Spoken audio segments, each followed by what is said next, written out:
আজকে অনেক দেরি হয়ে গেল ঘুম থেকে উঠতে। হ্যাঁ, এখনো রাত কেন? ব্যাপারটা কি?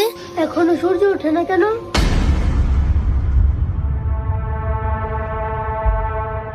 বাবা বাবা, কে কে কে কি হয়েছে মা?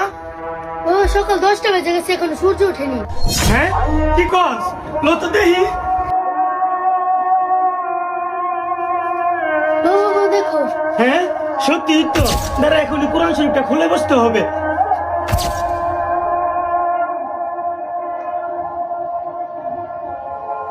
বিশ্বাস করেন কিয়ামতের আগে একদিন এক রাতের মধ্যে এই কোরআনের সব পাতাগুলো আল্লাহ তুলে নেবেন আসমানে।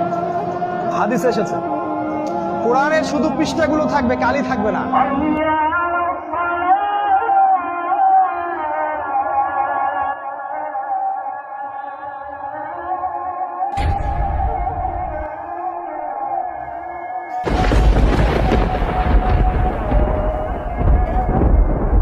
কিরেছে কোরআন শরীফের লেখা দিয়ে মুছে গেছে।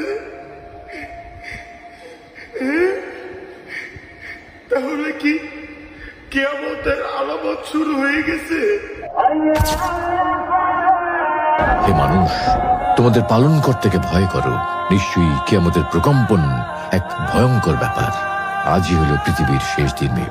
পাপাচারী মানুষেরা হতাশ হয়ে যাবে, কাণ্ডজ্ঞান হারিয়ে দিক বিদিক ছুটতে থাকবে এবং একসময় অজ্ঞান হয়ে মৃত্যুবরণ করবে। আল্লাহ রাব্বুল আলামিন আমাদের সকলকে পৃথিবীর শেষ দিনের ভয়াবহতা থেকে হিফাজত করুন।